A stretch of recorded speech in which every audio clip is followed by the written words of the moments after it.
Hi foodies, welcome to my channel eat and eats.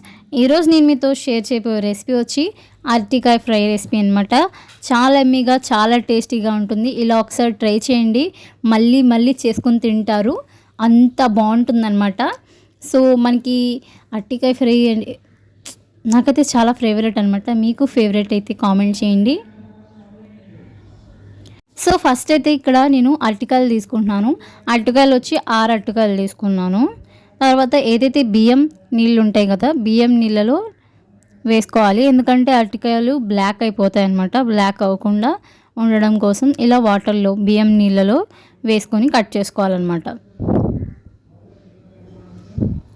ఈ విధంగా అయితే నేను అరటికాయ ముక్కలను అయితే కట్ చేసుకున్నాను సన్నగా. సో మీకు నచ్చిన షేప్లో మీరు కట్ చేసుకోవచ్చు అరటికాయ ముక్కల్ని.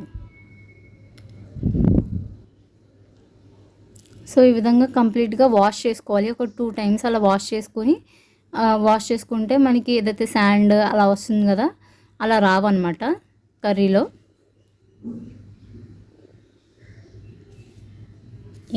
స్టవ్ మీద ఒక కడాయి పెట్టుకొని అందులోకి 3 నుంచి 4 టేబుల్ స్పూన్ల ఆయిల్ వేసుకోవాలి. ఆయిల్ వేసుకున్న తర్వాత ఒక ఉల్లిపాయ కట్ చేసుకున్నది సన్నగా తరిగింది ఆయిల్ అనేది హీట్ ఎక్కిన తర్వాత యాడ్ చేసుకోవాలి ఆయిల్లోకి. ఉల్లిపాయలు కొంచెం మగ్గనివ్వాలి. చూస్తున్నారు కదా, ఈ విధంగా అయితే గోల్డెన్ కలర్లోకి, కొంచెం లైట్ గోల్డెన్ కలర్లోకి వచ్చినప్పుడు మనం అరటికాయల ముక్కల్ని యాడ్ చేసుకోవాలి. ఏదైతే కట్ చేసుకున్నాం కదా అరటికాయ ముక్కల్ని, వాటిని యాడ్ చేసుకోవాలి.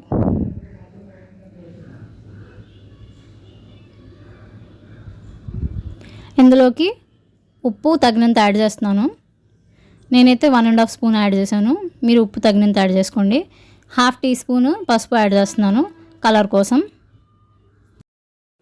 సో సాల్ట్ వేస్తే అరటికాయ ముక్కలు అనేవి బాగా మగ్గుతాయి అండ్ ఫ్రై కూడా అవుతాయి అన్నమాట. అందుకే సాల్ట్, పసుపు ఫస్ట్ యాడ్ చేస్తారు. మంచిగా ఒకసారి మిక్స్ చేసుకోండి సాల్ట్ యాడ్ చేసిన తర్వాత.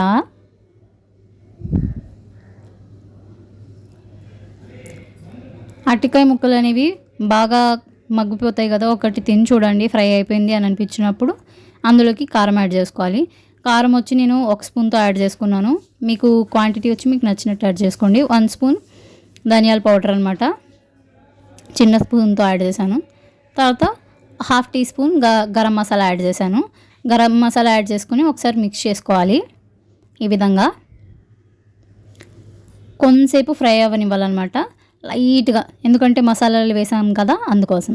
తర్వాత ఏదైతే కొత్తిమీర ఉంది కదా, కొత్తిమీరని కట్ చేసుకుని యాడ్ చేసుకోవాలి. కొత్తిమీరని యాడ్ చేసుకుంటే కళ్ళకు చూడడానికి కూడా, టేస్ట్ కూడా మధ్యలో అలా తగులుతుంటే పచ్చి పచ్చిగా కరకర అంటూ కొంచెం క్రిస్పీగా అనిపిస్తుంది అనమాట. సో అందుకోసం యాడ్ చేసుకోవాలి. కొత్తిమీర యాడ్ చేస్తే టేస్ట్ యాడ్ అవుతుంది అనమాట. సో ఈ విధంగా ఒక బౌల్లో సర్వ్ చేసుకొని అన్నంలోకి తినచ్చు, లేకపోతే చపాతీ ఉంటే చపాతీ, ఏముంటే దాంట్లో వేసుకొని తినేయడమే. ఇంట్లో ఐటమ్స్ ఉంటాయి కదా, చపాతీ పూరీలో కూడా తినచ్చు. ఒక్కొక్కసారి నేను అలాగే చేస్తాను ఏం కర్రీ వండినప్పుడు. సో అదనమాట. సో ఒకవేళ వీడియో నచ్చితే like, share, subscribe, stay tune. Bye guys, by.